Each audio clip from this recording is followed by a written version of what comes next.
Well, the U.S. President Donald Trump will be attending the World Economic Forum's annual meeting in Davos in Switzerland next week. Of course, there's a huge delegation from several African countries, up to 10 African leaders. So a lot of speculation about how this will work out, this interaction on the ground, given Trump's recent comments.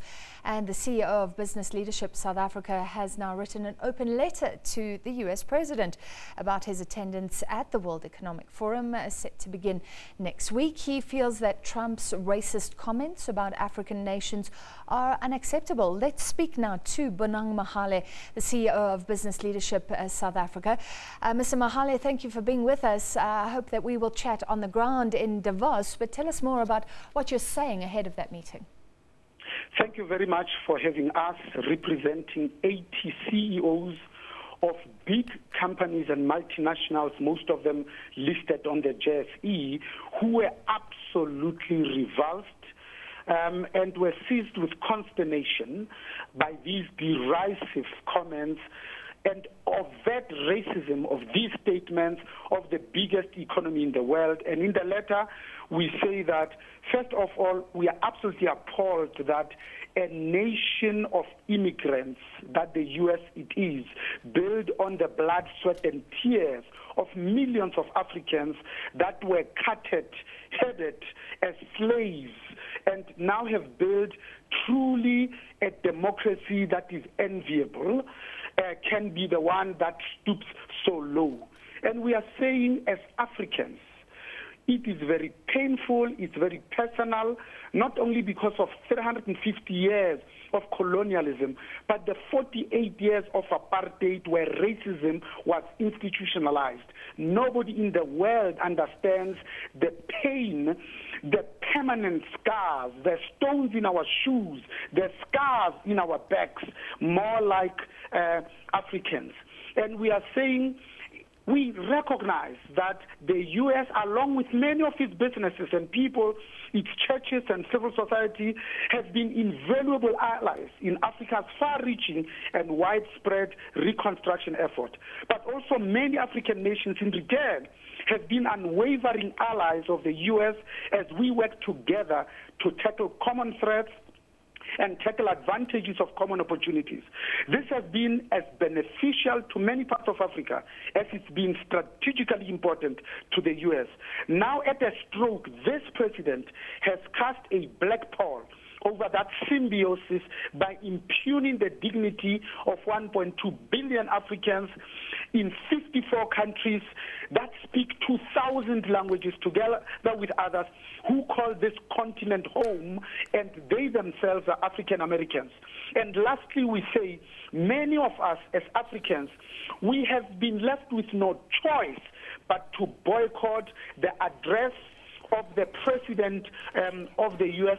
of A when he addresses the delegates at Davos in protest against these divisive comments and continued failure to unequivocally apologize. Therefore, we encourage like-minded peers to do the same. It is our hope, however, that his presence will stimulate a debate that inspires commitment to a world premised on basic principles of humanity, inclusivity, respect, tolerance, and forbearance.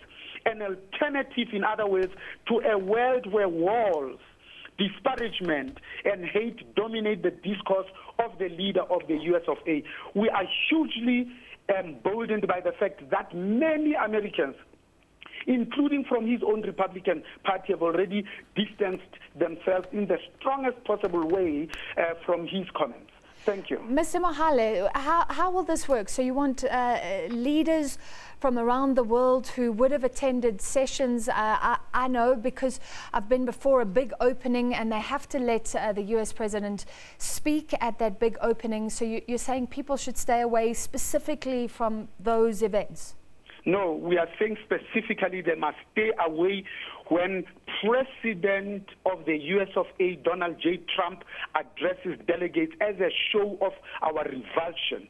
In all the years that we've been to Davos, in all the decades that we have hosted World Economic Forum Africa, we have never felt hurt and exposed to such indignity as it comes from the biggest economy in the world. Final question. Can he say anything to make this okay? I mean, some people are saying perhaps he wants to go and soften some of his counterparts in other parts of the world, because in the US he's had to talk specifically to his contingency, the people who voted for him. As business, we know too well that we are not perfect. We are designed imperfect as human beings. When we make mistakes, it's not that we want to make a mistake. It's the speed with which we pick up these balls that we have dropped. Here, the US of A has been given ample time to acknowledge, to accept, to self-reflect, and all we're asking for is just an apology. And he has said, I'm apologizing to the people of Haiti, but not to Africans. That silence, we found it particularly purposeful, deliberate, and conscious.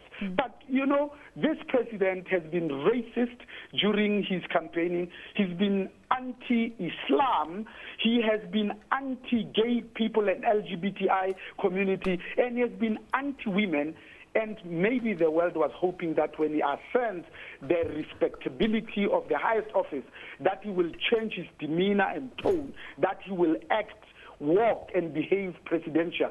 In fact, we have been underwhelmed by his performance. All right, thank you very much. The CEO of Business Leadership South Africa, who will be in Davos next week. And of course, we'll bring you all the coverage, the most controversial visit by the United States to that Swiss ski resort yet. U.S. President Donald Trump will be there. Even protests that the protesters have gone away in recent years, a softening, a sense that this isn't only for the elite. This gathering of the elite will also look at inequality and poverty and things like that, but fears now that those protesters may even come back.